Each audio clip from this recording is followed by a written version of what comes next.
So welcome everyone to Consciousness Cafe. It's a great pleasure to welcome Anne Baring, who I've known for many years. And she's a Jungian analyst. She's published 7 books. And her latest book, which has recently been updated, The Dream of the Cosmos, won the Scientific and Medical Network Prize. I've read it, enjoyed it immensely.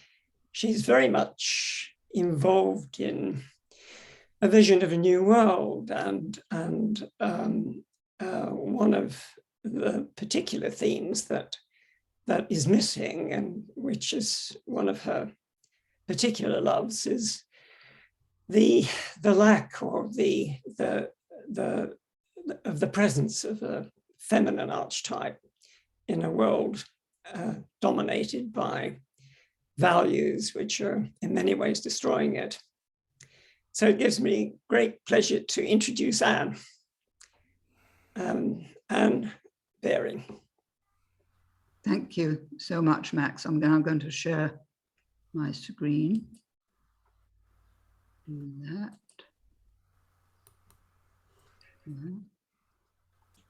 Then I've got to make it.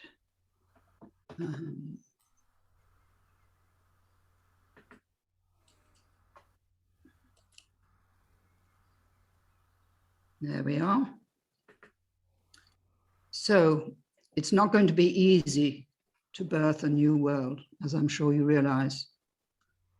But more and more of us are feeling a profound love for the earth, our home in the vastness of the cosmos. This new experience, or relatively new experience of love and empathy, has the power to raise our consciousness to a higher level, bringing us into closer relationship with our soul and the higher reaches of the cosmos, and helping us to relinquish old beliefs, old habits, old struggles for power that are based on fear and ignorance rather than love. In Eckhart Tolle's words, the transformation of human consciousness is no longer a luxury available only to a few isolated individuals, but a necessity if humanity is not to destroy itself. Now, His Holiness the Dalai Lama calls for a new awakening in this book. And in relation to what we're witnessing in Russia's invasion of Ukraine, he has in the past said this about war. War and the large military establishments are the greatest sources of violence in the world.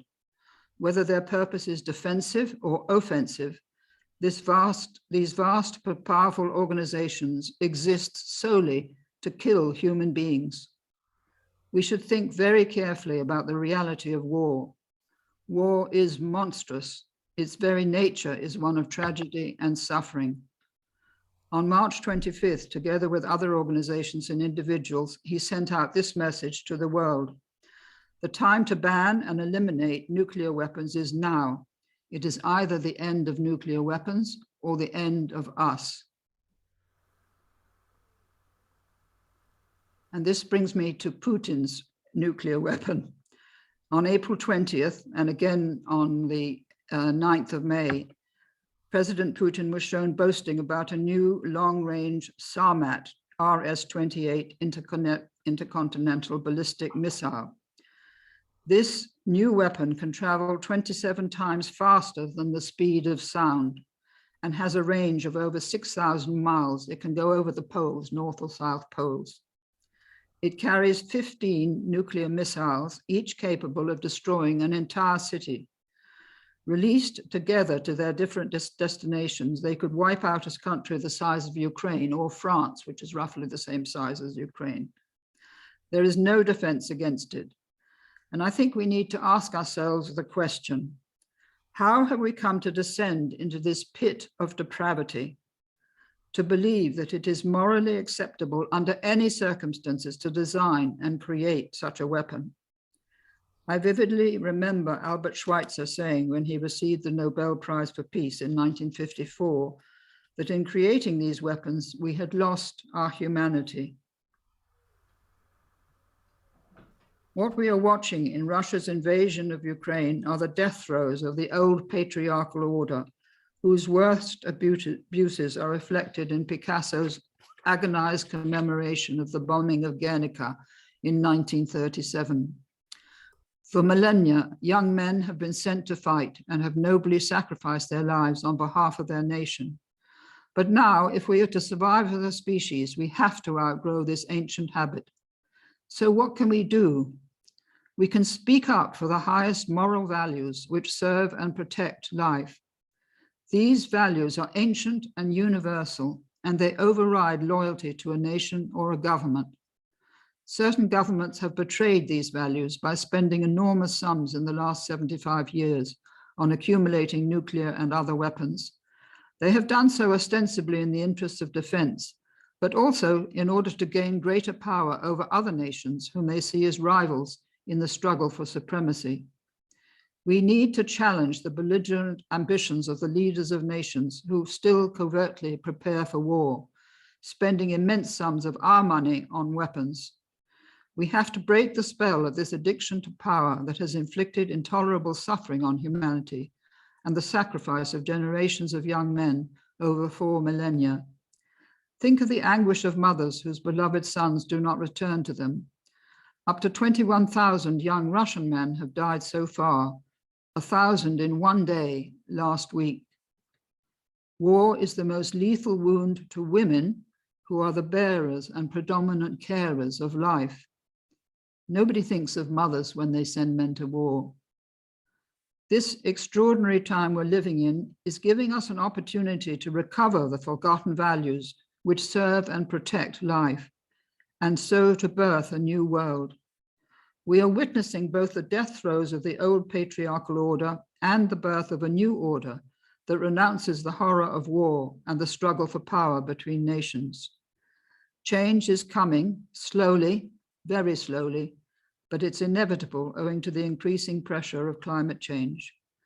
But we need to understand the long historical process that has led us to this crucial time of awakening and choice, which is also a time of judgment for the whole of humanity. Judgment by the cosmos, if you like, or by whoever is directing the cosmos. In this talk, I will take you back many thousands of years so that you can understand where, when, and why we went wrong, and the radical change of consciousness that is needed now in order to birth a different world. To begin with, we will look at the cosmology of the Paleolithic and Neolithic eras, when the cosmos was imagined as a mother, from whose womb all forms of life emerged in a continuous cycle of birth, death, and regeneration. For tens of thousands of years, the ground from which life arose and to which it returned was maternal. What we call now cosmos and nature was a living web of relationships ensouled by the Great Mother. Life was an organic, living, and sacred whole, and we were part of that whole. The Milky Way was the starry passage by which souls entered and left this world, and the shamanic journey into non-ordinary states of consciousness was the spiritual experience throughout this long era, which could have lasted as long as 50,000 years. The most important idea about this time is that there was no creator beyond creation. No separation between the Great Mother as source or womb and the myriad forms of her life. The Great Mother was both the starry cosmos and all life on earth, and all forms of life were her children. Everything was infused with divinity because each and all were part of her sacred cosmic order. And woman was revered because, like nature, the Great Mother, she was the carrier of new life.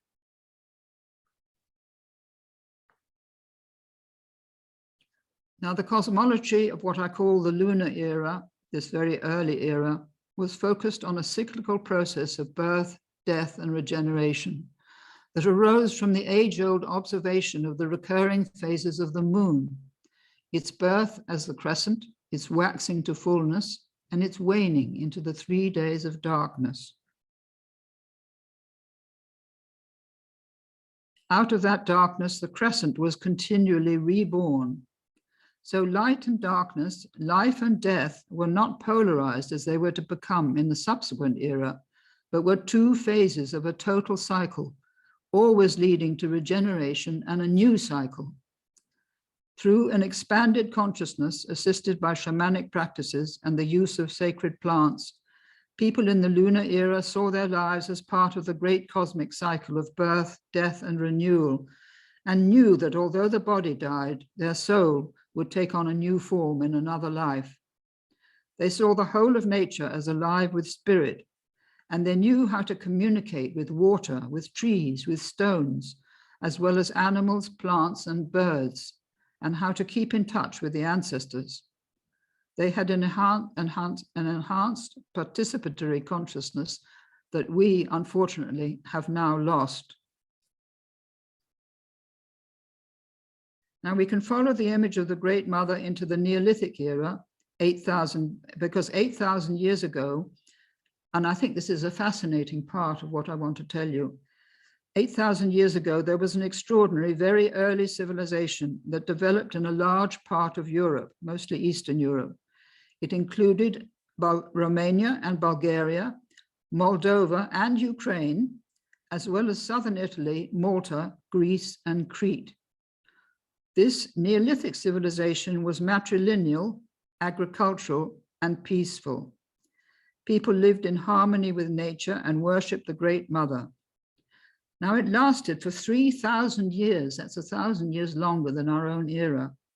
From 6,500 BC until 3,500 BC, there is no evidence of conflict and territorial aggression or defensive hill fortifications. There are no burials of men with weapons. There is no evidence of hierarchy. As I say, this was a matrilineal, not a matriarchal, but a matrilineal society. It was a highly creative and artistic civilization that left a strong cultural legacy in Southeastern Europe that we can still see traces of today, particularly in Crete and Malta. The Lithuanian archaeologist Marija Gimbutes was the first person to reveal the marvels of this hitherto unknown, undiscovered civilization.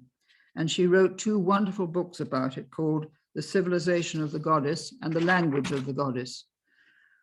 She was ridiculed by other archaeologists in the most ferocious manner for decades. And I think she died of grief and the pain of this. But she was finally vindicated in 2018 in a lecture in Chicago given by Lord Colin Renfrew, who was sort of one of the leading archaeologists. So here is an image of the Great Mother dating to 5000 BC and found in Romania. A shamanic pathway symbolized by the labyrinth connected the two aspects of her being, her earthly being and her cosmic being. At death, people took this pathway to return to her womb, to be reborn in a new cycle of life. Now, here are some magnificent examples of the kind of pottery that was made by these people. A few years ago, I saw them at an exhibition called The Civilization of Old Europe at the Ashmolean Museum in Oxford. And I was absolutely stunned by their beauty and also by their huge size. Some of them are almost 2 feet or even over 2 feet wide and as tall as well. There must be similar ones in a museum in Kiev. I've recently learned that in the early part of the last century, a Russian-Ukrainian archaeologist called Vikenty Kuvoyka discovered thousands of tiny images of women or goddesses in Ukraine, as well as large, well-made temples and houses. His discoveries didn't fit with the mindset of the Soviet Union, and so, like the discoveries of Gimbutes, they were ignored for decades. He found these people were agriculturalists, extraordinary potters, blacksmiths, goldsmiths, and coppersmiths, and consummate weavers. He found the largest amount of worked gold that has been found anywhere. And he found many images of enthroned women like this one, or goddesses like this one from Romania, and images of men with exquisite expressions, carvings of stone so beautifully made that one can see the tenderness of the hands, that hold the baby. Every object used in every aspect of life is lovingly ornamented with all the symbols of nature and with circles and crosses and endless meanders, which was one of the main symbols that they used on these gigantic pots. Now, this is very important because the peaceful agricultural civilization of old Europe, which included Ukraine, was brought to an end by 3 successive incursions of Kurgan or Proto-European tribes from 3500 BC to 1500 BC. These came down from the Russian steppes, of all places, bringing with them the horse, lethal weapons, and the war chariot. And they spread south and west into Europe and east towards Turkey, Iran, and ultimately India, where they established themselves in a very powerful civilization. They brought with them the patriarchal order, sky gods, and the hierarchical organization of society, with a warrior leader or a priest at the top. And this whole period from certainly 3500 onward, this was the origin of the patriarchal order, which we're still stuck in today. And all trace of that civilization vanished until Marija Gimbutas and Vincenti Cavoica restored it to life. So moving forward, we can follow the image of the Neolithic Great Mother as she becomes the great goddesses of the Bronze Age, goddesses such as Isis in Egypt, Inanna in Sumer, and Artemis of Ephesus there on the right, in that superb statue which is in the Archaeological Museum in Naples. All of these were worshipped as the Queen of Heaven and associated with the moon. And you can see the great lunar crescent on Artemis's breast there, which has got a frieze of acorns just above it. For many thousands of years, the Great Mother and these great goddesses personified the principle of relationship, the interconnectedness of every aspect of life, and above all, the sacredness of the great web of life that we call nature, because they represented nature. The primary question of the lunar era was, how should the human community act so as to be in harmony with the life of the cosmos? This is the question we have forgotten and should be asking ourselves now. Plato, in his Timaeus, was the first to give a name to an all-embracing cosmic entity, which he described as a single living creature that encompasses all the living creatures that are within it. He called it the soul of the cosmos. The priceless legacy of this whole era was the shamanic experience that the cosmos has an inner life, a soul, and that humans can communicate with it and derive their laws from listening to its voice. The pre-Socratic philosophers Pythagoras and Parmenides were masters of shamanic communication. And you can read a wonderful book by a friend of mine called Peter Kingsley called In the Dark Places of Wisdom, which describes the work and the shamanic experience of Parmenides.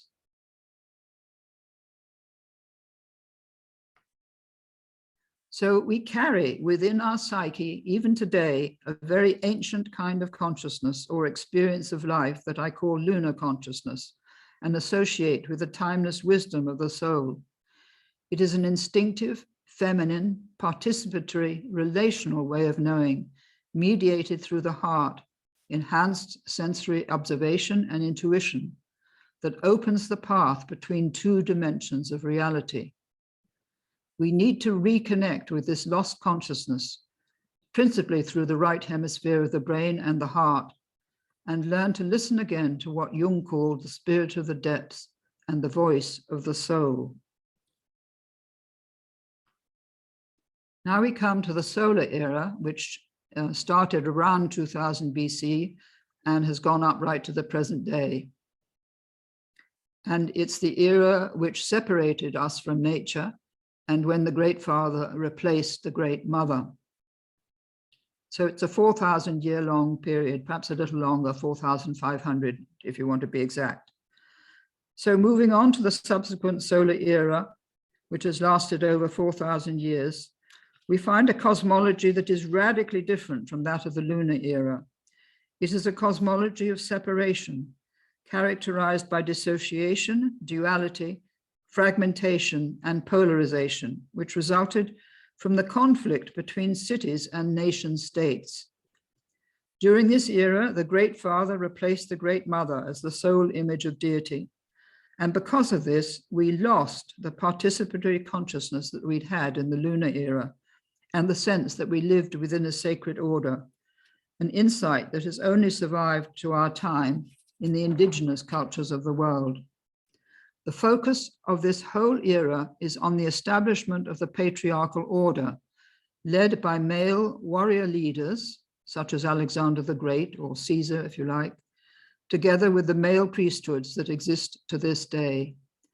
But it is also about a violent and traumatic separation from the deeper matrix of the soul or psyche, and a severance of our relationship with nature, cosmos, and earth. The rapid growth of the population facilitated the drive for territorial conquest, led by warrior kings who presided over immense empires. There were at least 7 of these empires, and these were built on the enslavement of conquered peoples. With this rise of nations and empires came the idea of power over others, and how a certain territory belonged to a specific group. Conquering more territory involved killing and enslaving others. This was just taken for granted. This was the pattern that existed then. This new male quest for territory, power, and the renown of the conqueror, because that was the aim of all these solar heroes. They wanted to be the most famous warrior of all, so to speak. But it destroyed the old lunar relationship with a harmonious cosmic order. The brutal invasion of Ukraine by Putin, or the invasion of Iraq by the US and the UK, arrogantly named Operation Shock and Awe, disgraceful really, or a reenactment of the pattern of war and conquest that has extended through 4 millennia. To the political leader in the grip of an archetypal inflation, the death and suffering of millions means nothing in relation to the power and territory acquired through conquest. And that applies as much to America and England in that war as it does to Putin now. With the loss of the Great Mother and the Goddess, Western civilization developed on the foundation of a fundamental dissociation between spirit and nature, creator and creation. This dissociation destroyed the sacredness of nature and the ancient shamanic ability to connect with the soul of the cosmos. It also destroyed our ability to recognize the presence of spirit within the material world. We lost our psychic abilities in a sense, opening the way to its exploitation. It was during this era that we lost touch with the voice of the soul.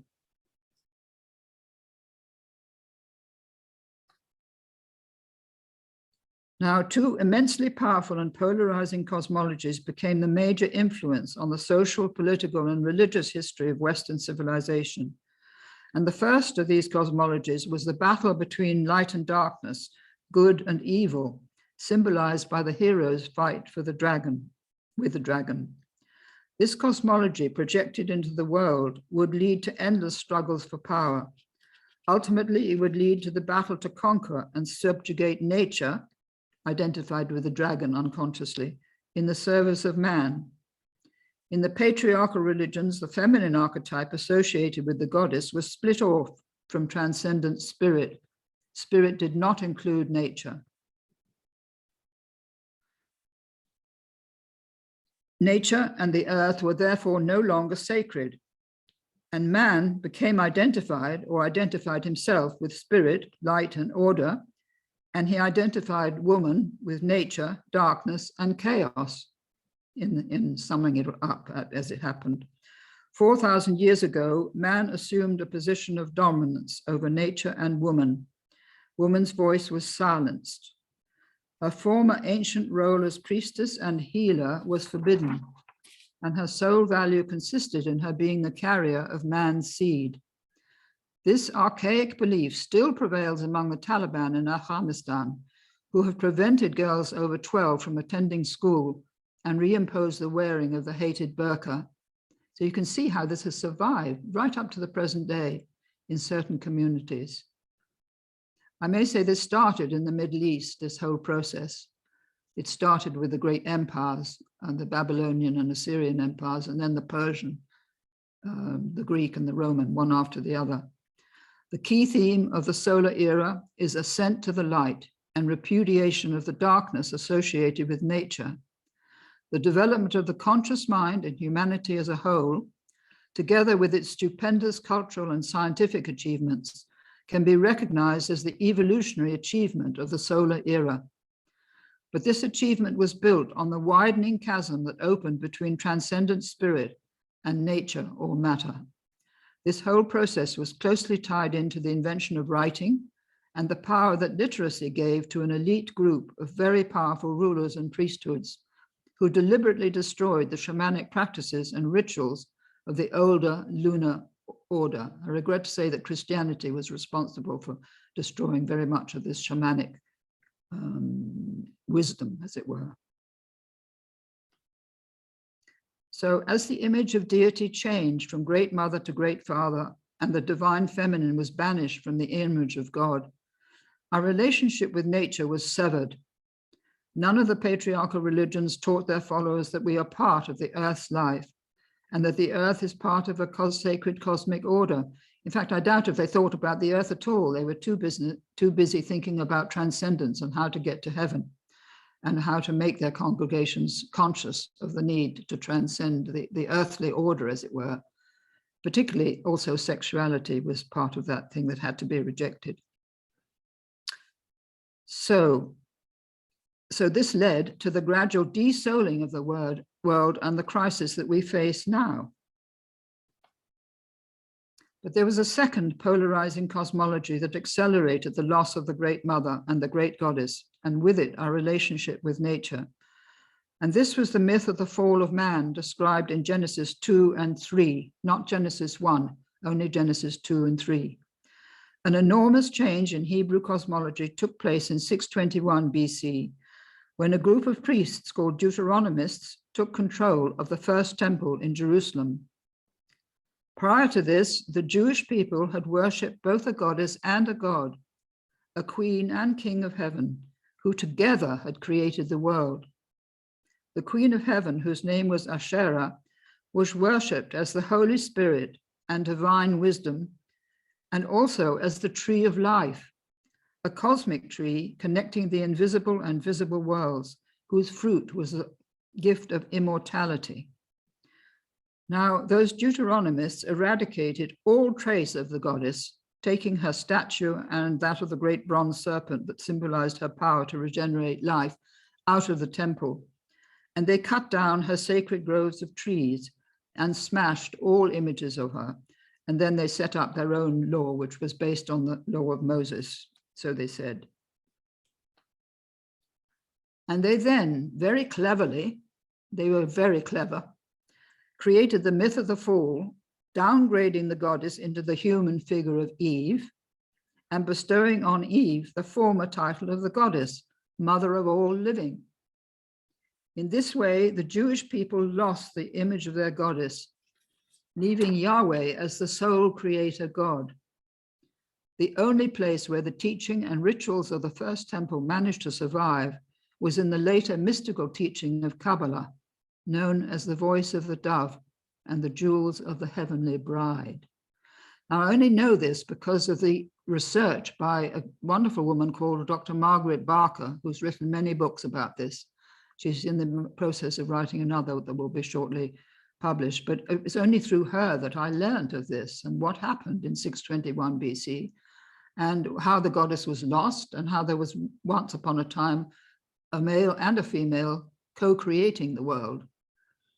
Anyway, Christianity adopted this monotheistic image of God from Judaism, as well as the myth of the fall in Genesis 2 and 3.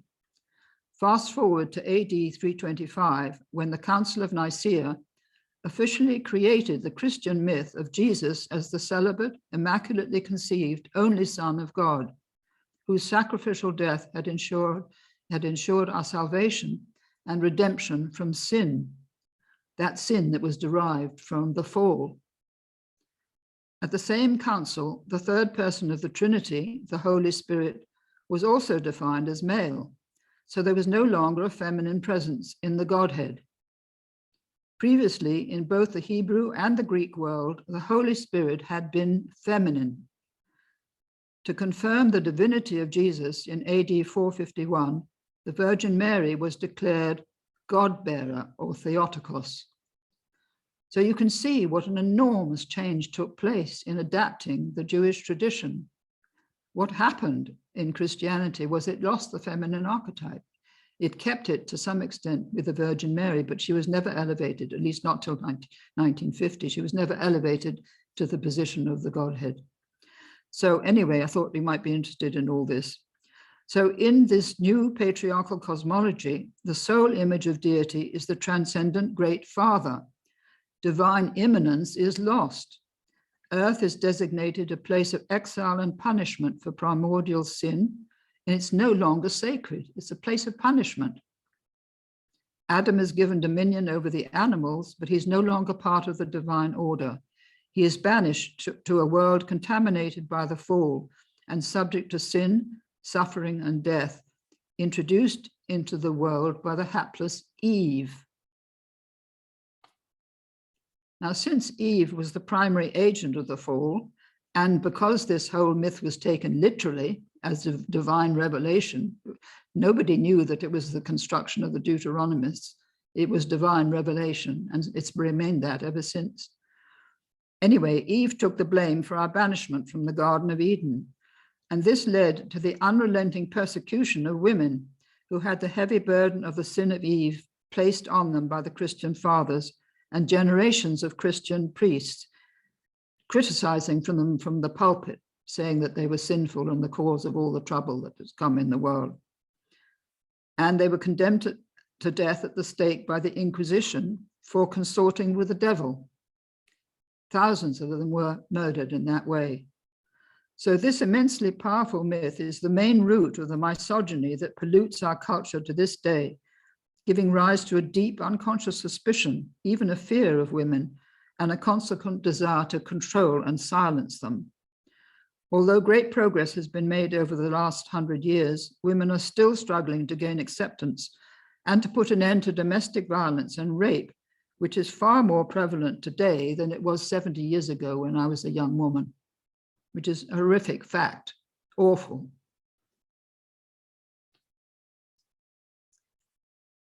This is all in the unconscious. It's not a conscious thing that people have absorbed, but it's there in the unconscious. From the perspective of our relationship with the earth, this myth and the loss of the goddess and the divine feminine was a disaster.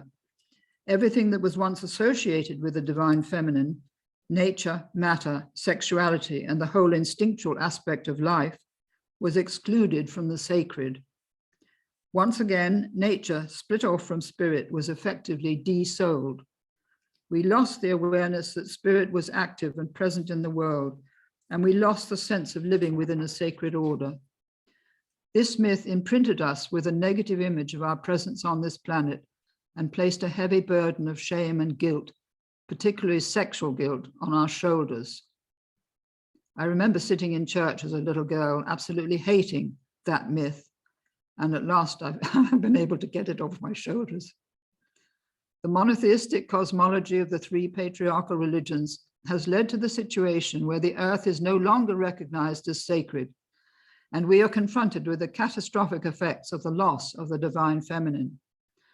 From the time of the Crusades, the Christian church in Rome pursued endless wars, conquests, and brutal conversions in the name of its God.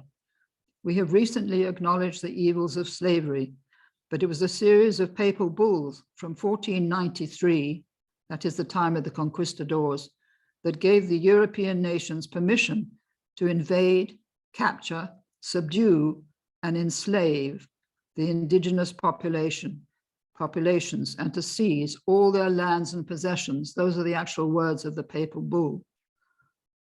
Because of this lamentable history of conquest and subjugation, Western civilization has been on the wrong path for more than 2,000 years, 4,000 in all, completely out of alignment with the earth and the cosmos. Now I come to the psyche.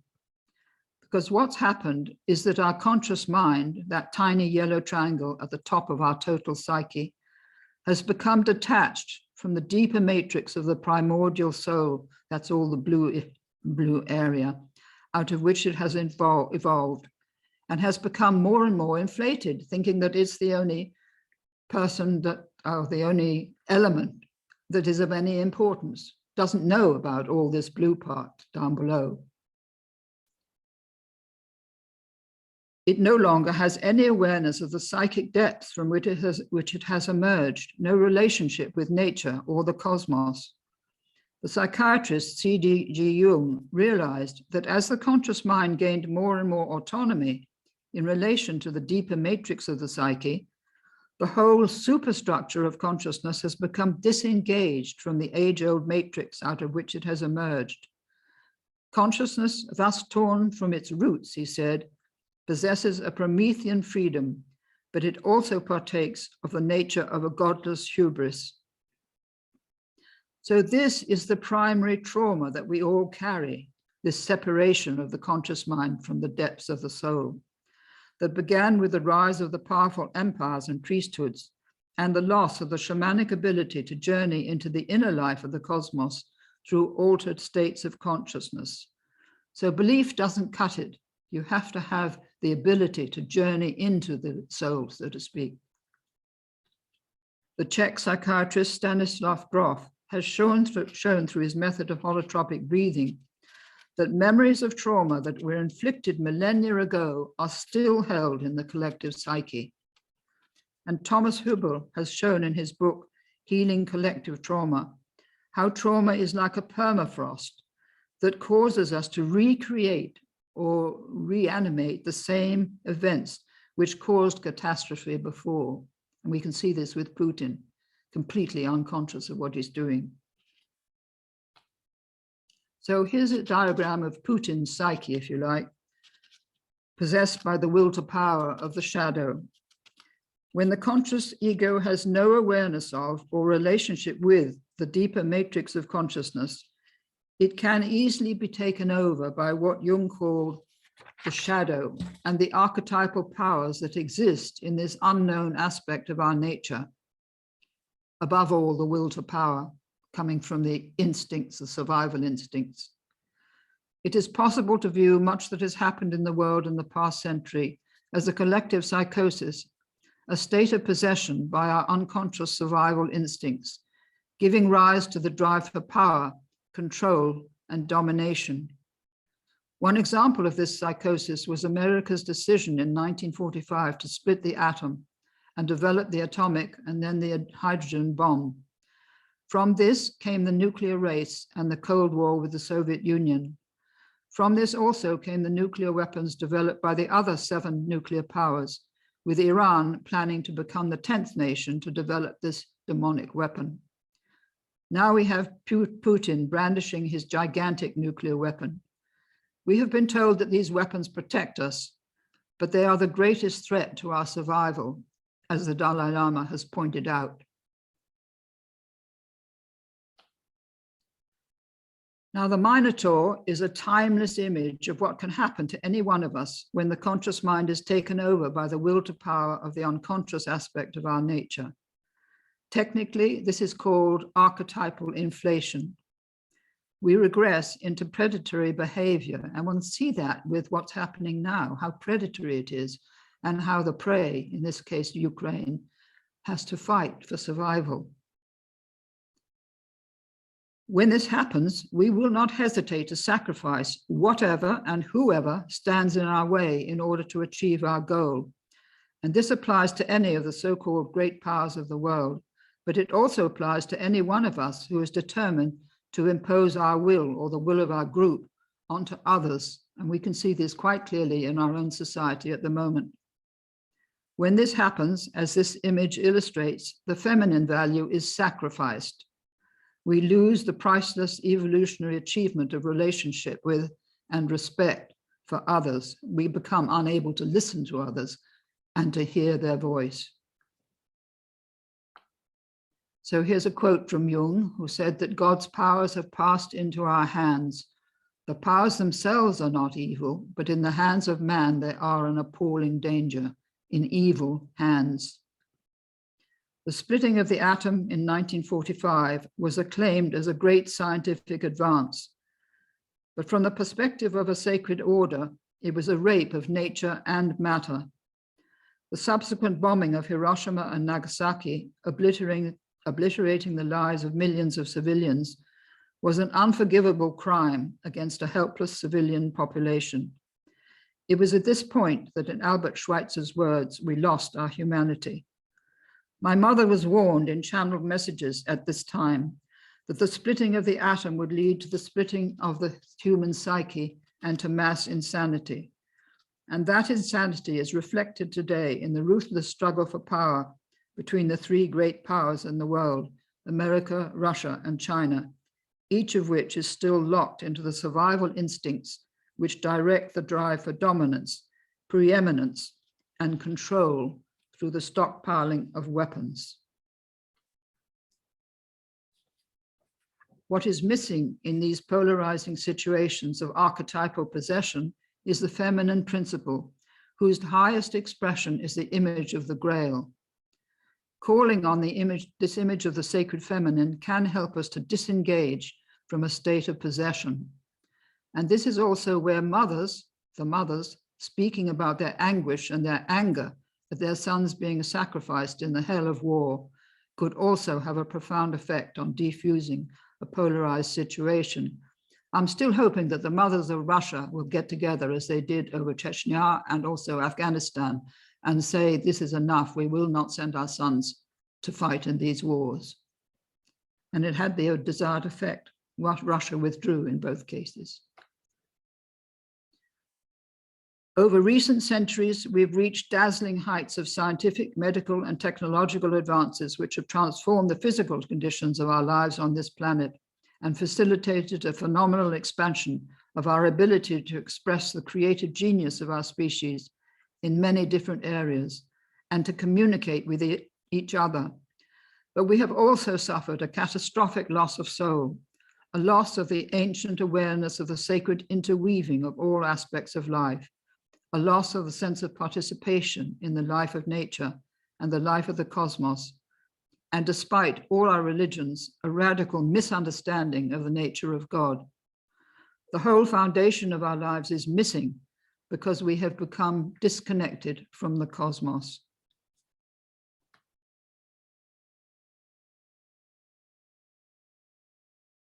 The long process of our loss of relationship with nature and the cosmos, which has been for the most part unconscious, has led ultimately to the materialist or reductionist science that came into being over the last 3 centuries and controls our secular culture and academic life today. It has brought us enormous benefits through its many discoveries, but it has also banished the image of God and the soul, together with whatever it has defined as non-rational. It regards the body as a machine made up of separate parts rather than a miraculous integrated organism, and insists that consciousness originates in the neurons of the physical brain, so that when the brain dies, consciousness ceases to exist. It has concluded that we are the only sentient beings in a dead universe that is without meaning, purpose, or intelligence.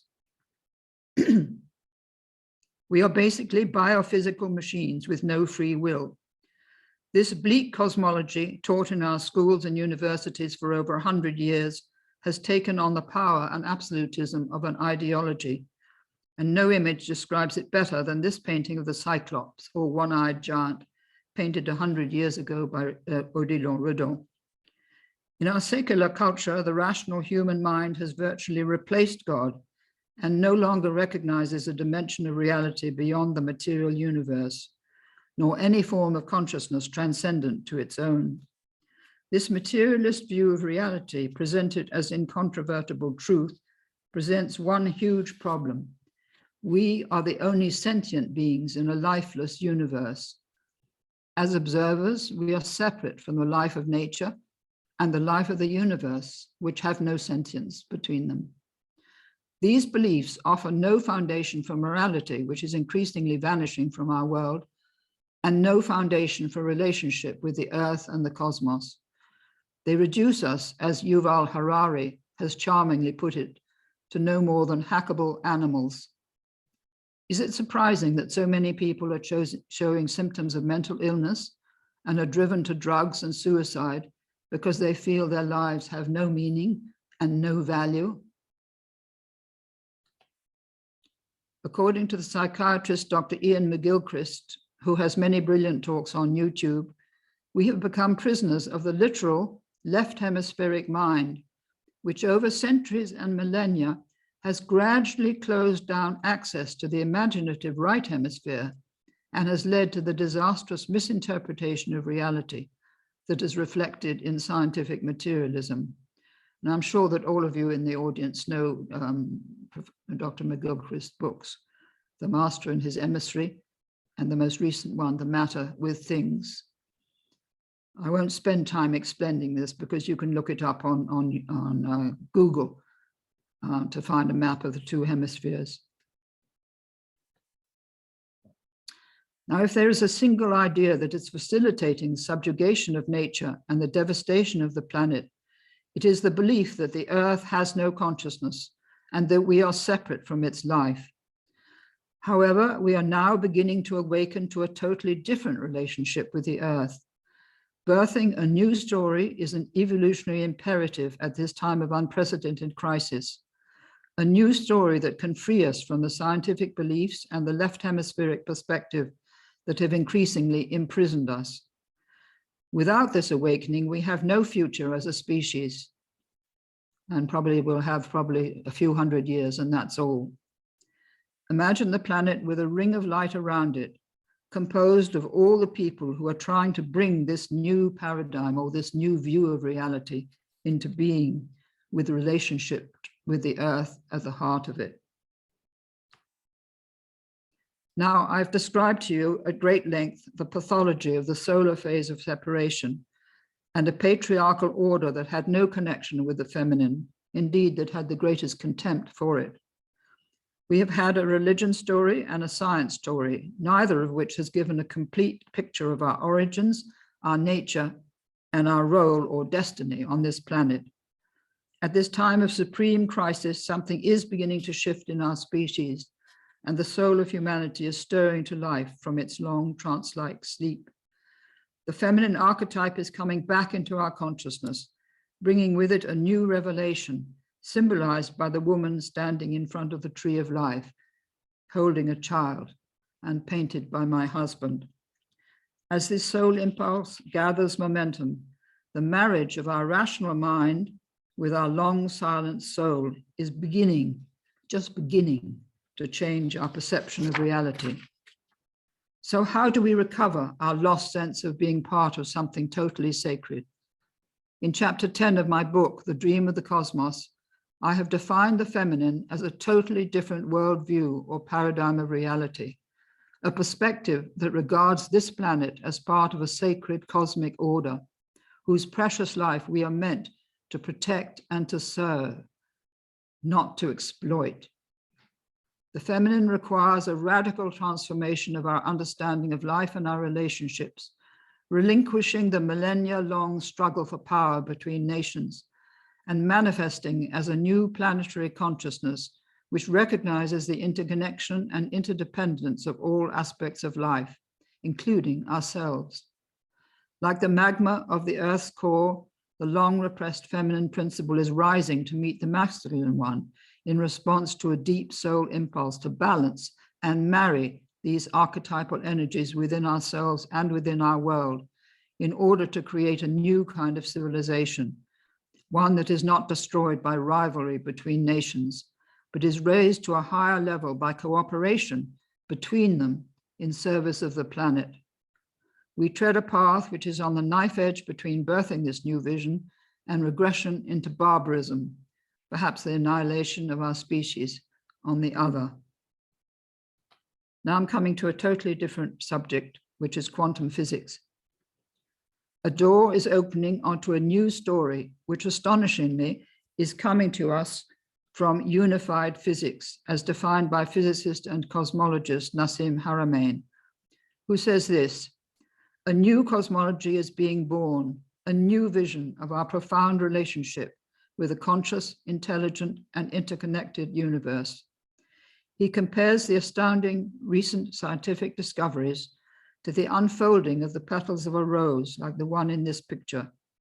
The revelation of our profound connection to the deepest ground of life and to each other could have a powerful influence on how we live our lives, how we relate to the planet, and how we interact with each other, recognizing that our every act and even our every thought has an effect on the underlying intelligent field. Unified physics tells us that the whole universe is a unified field, a cosmic web of life which connects all life forms in our universe and on our planet. Every atom of life interacts with every other atom, no matter how great the distance between them. All this is recent discoveries, which is so fantastic. None of us is truly separate from others or from other species of life on this planet, or from the life of the 2 trillion, I think it is, not billion, galaxies of the universe. I should have changed billion to trillion. It's up on Google as trillion. The soul is the cosmic sea of being, or the subtle field underlying and connecting all these aspects of reality.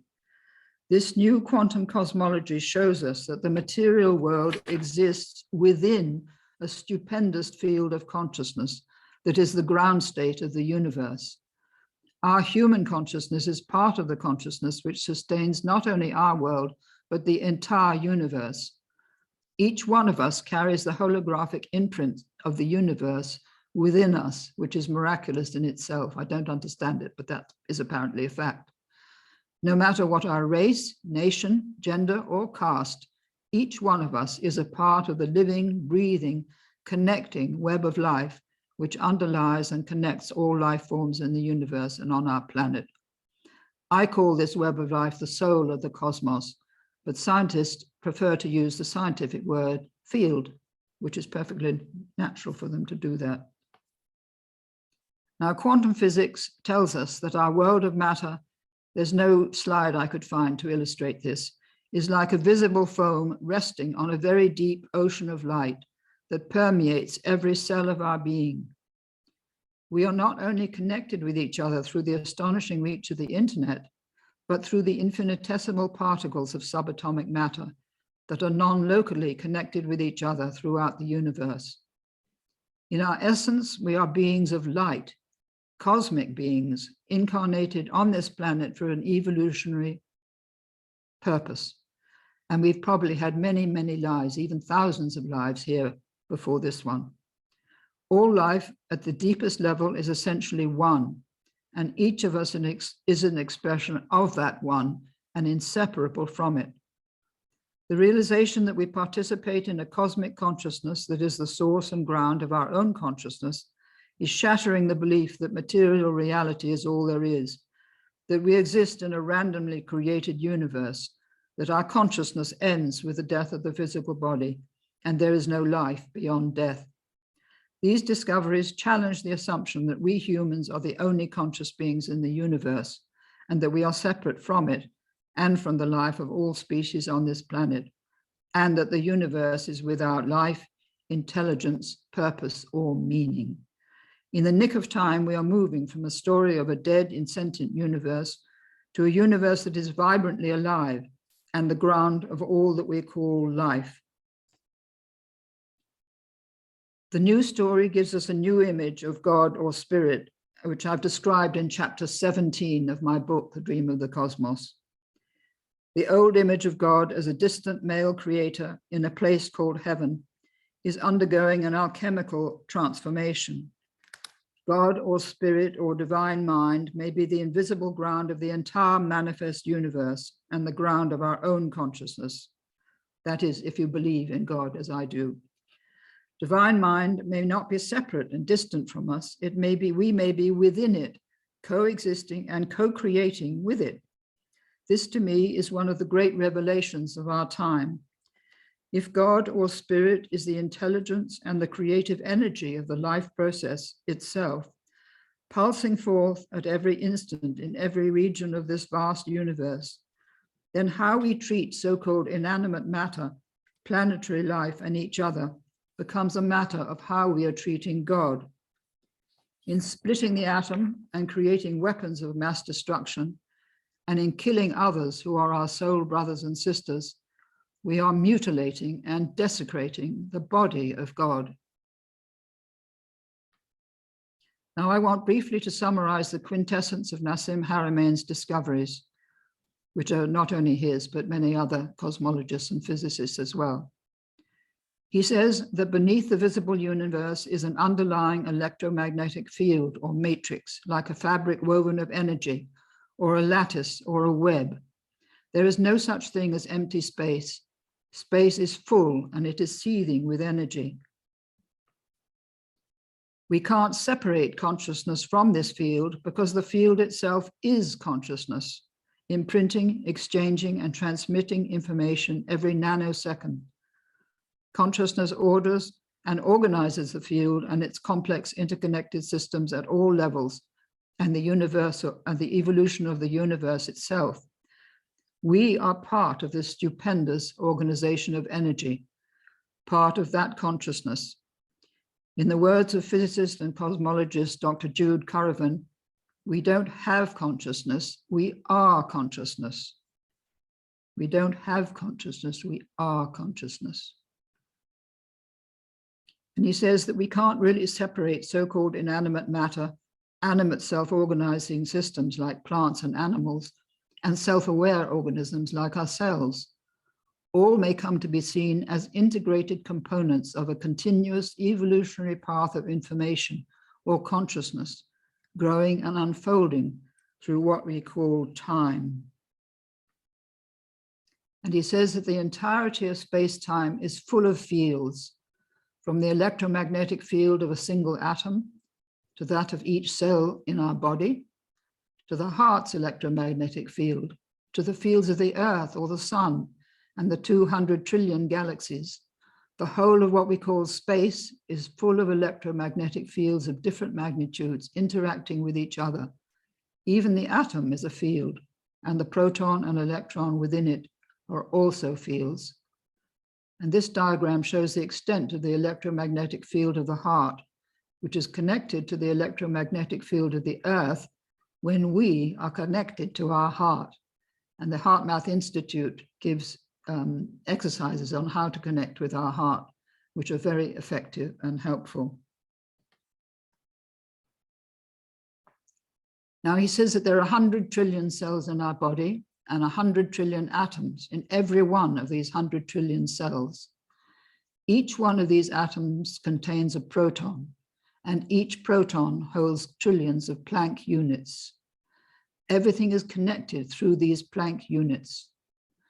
Now, the size of a Planck unit is like a grain of sand compared to the size of the whole universe. That takes some assimilating. Untold numbers of these electromagnetic oscillators constitute the ground of the material universe. All so-called matter is made out of protons and these infinitesimal Planck units.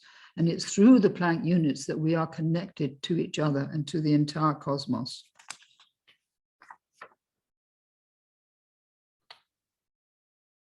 These basic particles in the field are oscillating and vibrating so rapidly that there is no apparent space between them. And this electromagnetic oscillation is the ground state of the entire universe. This oscillation is so rapid that it makes matter appear to us as a steady state. We can't see the vibrations of the minute Planck units. All these Planck units, protons, atoms, and cells are connected to each other and to every observer in the universe, forming a stupendous field of energy in a continuous state of oscillation. And they produce a holographic structure and an incredible dynamic wormhole-like network, which connects all points across scales, generating a connected, living universe. Now, supposing we all knew this, supposing this was taught in schools and universities, it would make a huge difference to our understanding of our connection with each other, Supposing Putin knew about this, he wouldn't be able to invade Ukraine. Suppose America knew about it, or China, but they don't. And so we're stuck with what we've got coming from the past, and we can't get into what we want for the future. Now I've put the image of Christ here, who represents the awakened state of cosmic consciousness that we're all moving towards. Quantum physics is revealing to us what Jesus was teaching 2,000 years ago, that we cannot separate matter and spirit, that we are all connected to each other and to the divine ground, which he called the Father. Sometimes also he called it the Mother. I can't tell you what it's in at the moment because there's no time. He told people not to kill, because to take the life of another is breaking the law of life. He said we cannot serve two masters, God and Caesar. And he called Caesar the ruler of the world. That's the term he uses, the ruler or master of the world. The ruler of the world is the will to power that we can see magnified in Putin, as well as in America, China, and the giant corporations of the West, which usurp the power that is God's. There never has been a more terrible time of persecution, war, and suffering than the last 2,000 years of Christianity. Christ did not usher in a new era through his sacrifice. We are still stuck in the old patterns because we have not begun to understand his message.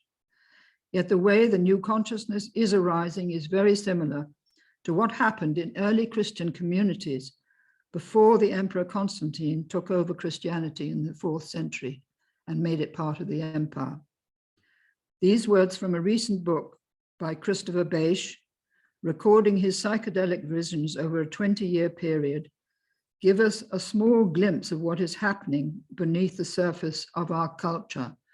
And I would urge you to read his book, which is called LSD and the Mind of the Universe, Christopher Beisch.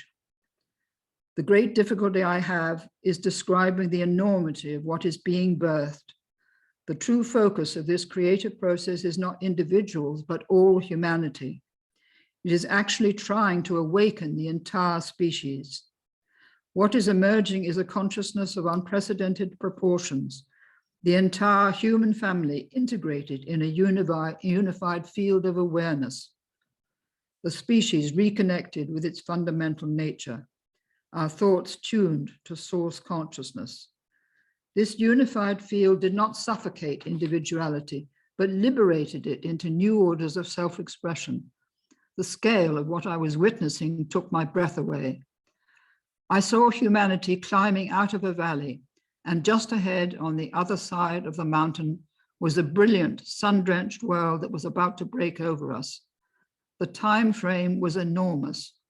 After millions of years of struggle and ascent, we were poised on the brink of a sunrise that would forever change the conditions of life on this planet. All current structures would quickly become irrelevant.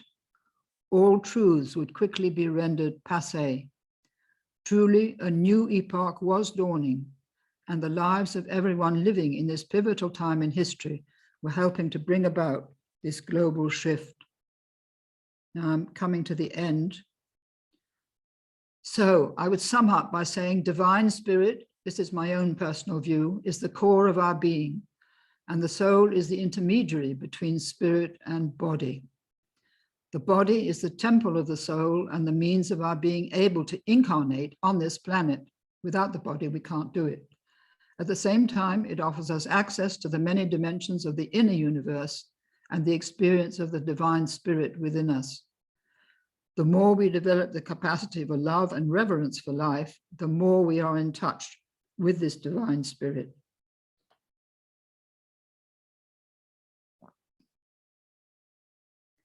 And what Jesus called the kingdom of heaven within us and around us.